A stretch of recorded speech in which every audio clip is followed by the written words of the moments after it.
আসসালামু আলাইকুম ভিউয়ার্স, আশা করি সবাই অনেক অনেক ভালো আছেন এবং আমিও অনেক অনেক ভালো আছি এবং আমি খুবই আনন্দিত কারণ আমি হাতে পেয়ে গেছি ইউটিউবের সিলভার প্লে বাটন।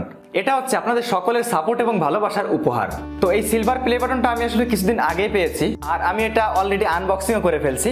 তো তারপরেও আমি আবার সবকিছু এর মধ্যে যেরকম অবস্থা ছিল সেরকম রাখছি, আপনাদের একটু আবার আনবক্সিং এর মতোই করে দেখাবো। তো এখানে দেখতে পাচ্ছেন এখানে ইউটিউবের লোগো সহ ইউটিউব লেখা এখানে আছে আর এখানে আমার ঠিকানাটা লেখা ছিল। আর এটা হচ্ছে আমাদের মেইনলি প্যাকেট, আমি এটা বলেছি আগে আনবক্সিং করেছিলাম আমি। তো আবার একটু খুলে আপনাদের দেখাই আমি। এটা খুললে প্রথমে এখানে দেখতে পাচ্ছেন এর মধ্যে একটা এই যে কালো একটা ফোমের মতো এই যে, তারপর এখানে দেখতে পাচ্ছেন এই যে একটা কাগজ একটা চিঠি মতো আমাকে দিয়েছে। এখানে এই যে এই কাগজটার মধ্যে কিছু কথা লেখা আছে, আপনারা দেখতে পাচ্ছেন কিনা জানি না। আর এখানে হচ্ছে ইউটিউব সিওর একটা শো এখানে বসানো আছে। আর এখানে এর মধ্যে এই যে আমাদের এটা হচ্ছে মেন সিলভার প্লে বাটনটা দেখতে পাচ্ছেন আপনারা। এই যে এখানে আমি এখান থেকে এটা বের করতেছি, এখানে এটা বের করলে সিলভার প্লে বাটনটা বের করলে এর মধ্যে আর দুই একটা কাগজ আছে। তো যাই হোক, এটা হচ্ছে আমাদের মেন সিলভার প্লে বাটনটা। তো এখানে আমি এটা পলিথিন থেকে বের করে নিচ্ছি। এই যে দেখতে পাচ্ছেন এখানে এটা হচ্ছে আমাদের মেন সিলভার প্লে বাটনটা। এখানে যে আমার এখানে লেখা আছে presented to Nahidur Tamal for passing 1 লক্ষ সাবস্ক্রাইবার্স। আপনারা দেখতে পাচ্ছেন কিনা জানি না, এখানে আমার চ্যানেলের নামটা কিন্তু লেখা আছে এই যে এখানে। তো আর এখানে একটা গ্লাস মতো দেওয়া আছে।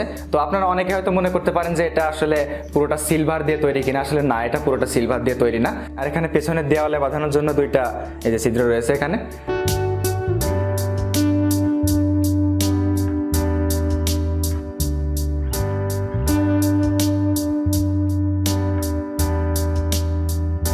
তো আসলে এটা হাতে পেয়ে আমি যে কতটা আনন্দিত আপনাদের আসলে বলে বোঝাতে পারবো না। এই জিনিসটা আসলে প্রতিটা ইউটিউবারের স্বপ্ন, প্রতিটা ইউটিউবারের কিন্তু অনেক বড় একটা অর্জন এই জিনিসটা। তো আমি যখন একদম প্রথমে ইউটিউবিং শুরু করেছিলাম, ভিডিও বানানো শুরু করেছিলাম, তখন কিন্তু আমার কাছে তেমন কোনো গ্যাজেটই ছিল না, ছিল না ক্যামেরা, ছিল না ভালো একটা মোবাইল, এমনকি সামান্য একটা ট্রাইপড পর্যন্ত ছিল না। একদম ফার্স্টে একটা মাইক্রোফোনও কিন্তু আমার কাছে ছিল না। তো একদম ফার্স্টে কিন্তু আমি স্ক্রিন রেকর্ড ভিডিও দিয়ে কিন্তু শুরু করি। তো আমার একটা হেডফোন ছিল অনেক আগের, তো সেই হেডফোনের সাথে মাইক্রোফোন ছিল, সেই মাইক্রোফোনটা দিয়ে আমি কিন্তু একদম ফার্স্টের স্ক্রিন রেকর্ড ভিডিওগুলো রেকর্ড করতাম ওই মাইক্রোফোনের মাধ্যমে। তো সেখানে আসলে বিভিন্ন নয়েজ চলে আসতো, আসলে অত ভালো হতো না। একদম ফার্স্টে আমার ভিডিওগুলো দেখলে আপনারা হয়তো বুঝতে পারবেন। তারপর আমি একদম কম দামের মধ্যে একটা মাইক্রোফোন কিনলাম, যেটা হচ্ছে হ্যাবিট M60 মিনি মাইক্রোফোন। এটা একটা রিভিউ আমার চ্যানেলে রয়েছে, আপনারা দেখে আসতে পারেন। ওই মাইক্রোফোনটা দিয়ে আমি যখন আমার ফার্স্ট ফেস ভিডিও রেকর্ড করি, ক্যামেরার সামনে এসে কথা বলি, তখন কিন্তু আমার কাছে ট্রাইপড ছিল না, আমি আগেই বলছি। তো ট্রাইপড না থাকার কারণে আমি কিন্তু সেলফি স্টিকের সাথে মোবাইল লাগিয়ে আমি কিন্তু সেই সেলফি স্টিকটাকে চেয়ারের সাথে দড়ি দিয়ে বেঁধে আমি তারপর ভিডিও শুট করতাম। প্রথম দিকের একদম কয়েকটা ভিডিও আমি এভাবে শুট করেছিলাম। তো তারপর আমি একদম কম দামের মধ্যে একটা ট্রাইপড কিনি। তারপর আমার একটা কম দামি মোবাইল ছিল, শাওমির একটা কম দামি মোবাইল। তো ক্যামেরাও তেমন ভালো ছিল না, সেটা দিয়ে কিন্তু আমি প্রথম দিকের বেশ অনেকগুলো ভিডিও কিন্তু সেটা দিয়ে শুট করছি এবং আমি স্ক্রিন রেকর্ড ভিডিওগুলো তৈরি করতাম। তো তারপর কিছুদিন পর আমি আমার মোবাইলটা চেঞ্জ করি। আগের মোবাইলটার ক্যামেরা অতটা ভালো ছিল না, তো এই কারণে আমি কিছুদিন পর মোবাইলটা চেঞ্জ করি। আমি শাওমির আর একটা ফোন নিই, Redmi Note 9 Pro। তো তারপর আস্তে আস্তে একসময় যখন আমার চ্যানেলটা একটু র্যাঙ্কিং এ আসে, তো তখন আমি আরেকটা মাইক্রোফোন কিনি, সেটা হচ্ছে বয়া M1। আর যে মাইক্রোফোনটাতে আমি এখন যে কথা বলছি এখনো পর্যন্ত আমি এটা ব্যবহার করি, মোটামুটি কম বাজেটের মধ্যে সেরা একটি মাইক্রোফোন এটি। এই মাইক্রোফোনের একটি রিভিউ আমার চ্যানেলে অলরেডি আপলোড করা আছে, আপনারা চাইলে সেই ভিডিওটি দেখে আসতে পারেন। ও আর একটা কথা বলতে ভুলে গেছি, আমি কিন্তু আমার যে কম্পিউটারটা ব্যবহার করি সেটা কিন্তু Core i3, পিসির কনফিগারেশন কিন্তু খুব বেশি ভালো না, বুঝতে পারতেছেন। Core i3 ব্যবহার করি আমি 2024 সালে, এসেও কিন্তু আমি সেটাই ব্যবহার করি এখনো পর্যন্ত।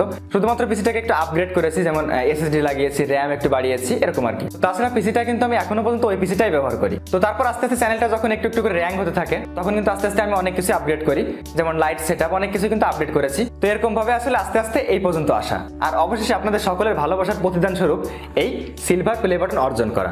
তো আপনাদের আসলে ধন্যবাদ দিলে ছোট করা হয়ে যাবে। আপনাদের সবাইকে জানাই মনের গভীর থেকে ভালোবাসা আমাকে এভাবে সাপোর্ট করার জন্য। আপনাদের সাপোর্ট এবং ভালোবাসা না থাকলে কিন্তু কখনোই এটা অর্জন করা সম্ভব ছিল না আমার পক্ষে। তো আসলে পুরো ক্রেডিটটাই দিতে চাই আমি আপনাদের।